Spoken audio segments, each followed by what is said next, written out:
Cette idée m'est venue un petit peu par rapport à mes expériences passées dans la culture bretonne ou dans le monde de l'entreprise et de la consommation. Et je me suis dit qu'il fallait créer un site qui donne comme information aux consommateurs de savoir quelles entreprises existent en Bretagne. Parce qu'il y a beaucoup d'entreprises qui existent en Bretagne, on n'en a pas toujours conscience, et dans beaucoup de domaines. Les internautes viennent sur le site et ont une liste de secteurs qu'ils peuvent consulter dans lequel il y a des entreprises qui vont être présentées avec des photos, des vidéos, une fiche d'identité et un lien vers le site et vers les points de vente si ça intéresse les gens d'acheter les produits et les services de ces entreprises. Les entreprises, elles viennent sur le site en payant évidemment une adhésion qui est assez modique par rapport à une publicité qu'ils pourraient acheter en ligne par exemple. Pour les consommateurs, l'intérêt, c'est d'avoir une information qu'ils ne vont pas trouver ou difficilement trouver ailleurs. C'est-à-dire qu'ils vont savoir quelles entreprises existent en Bretagne. Il y a beaucoup de consommateurs qui cherchent à consommer breton. Mais finalement, ils n'ont pas beaucoup d'informations et ils ont tellement de choix que c'est pas toujours facile de savoir ce qui existe. Ça peut être dans l'alimentaire, mais c'est aussi parce que c'est ce à quoi on pense en premier. Mais ça peut être dans beaucoup de secteurs différents. En fait, il y a des très belles entreprises qui font des choses magnifiques. Qui font dans l'électronique, les enceintes acoustiques, ça peut être la literie, les doudous pour les bébés, etc. On fabrique des vélos en Bretagne, enfin il y a beaucoup de choses.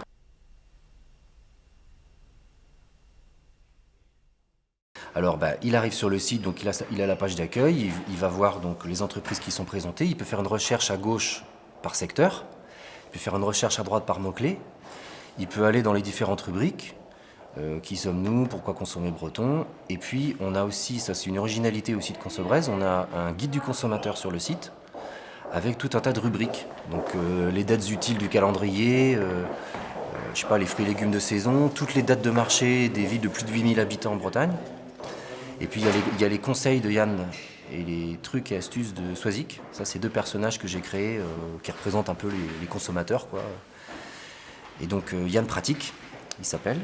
Il donne des conseils pour bien consommer. Et Swazik Mai, elle est plutôt dans les trucs et astuces, quoi, voilà, pour la vie de tous les jours.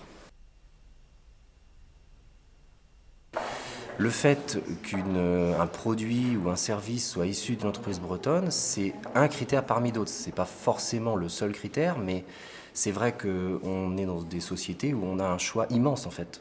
Et souvent, on a des produits qui sont à peu près équivalents au niveau de la qualité ou du prix. Et c'est là où, entre deux produits équivalents, on va avoir tendance à choisir un produit qui est d'une entreprise bretonne pour tout un tas de raisons, d'idées, de valeurs qu'on va associer à ça. Parce qu'on va associer par exemple le fait qu'un produit soit breton au fait que c'est un produit de qualité, ou que c'est un service fiable. Parce qu'on veut défendre aussi le savoir-faire, parce qu'il y a beaucoup de savoir-faire dans les entreprises bretonnes. On veut défendre ce savoir-faire, on veut qu'il soit transmis. Une idée qui est très forte chez les gens, de plus en plus forte, c'est aussi l'emploi. On va acheter auprès d'entreprises locales pour défendre l'emploi local, parce qu'on sait que ça, ce sont des emplois. Il y a cette idée, en gros, qu'on peut trouver sur le site. Ça, c'est les trois principales, mais il y en a d'autres. Il y a des raisons environnementales, des raisons de droit du travail aussi, des raisons de solidarité, parce qu'on veut s'inscrire aussi dans voilà, la grande tradition en Bretagne de la solidarité qu'on a pu voir à travers les coopératives ou le mutualisme par exemple. Il y a tout cet esprit-là en fait qui existe en Bretagne et qui fait qu'on va être intéressé pour consommer des biens et des services d'entreprises bretonnes. Il y a une démarche qui est liée à la consommation. Consommer, c'est jamais neutre comme acte. On consomme tous pour plein de raisons et la manière dont on consomme, ça dit beaucoup sur nous en fait.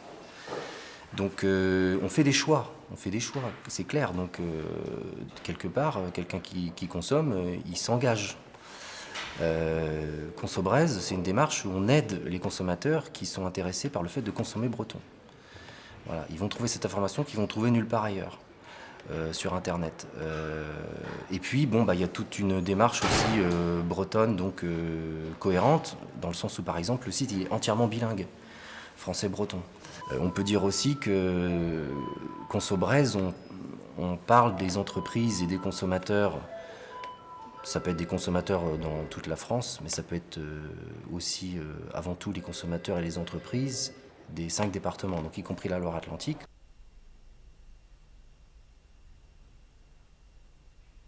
Bah, disons que c'est marrant, évidemment. C'est tant mieux pour cette marque de vêtements qui a vu ses ventes, je crois, augmenter. Ça montre que le Made in Braise est quelque chose qui est reconnu, en tout cas.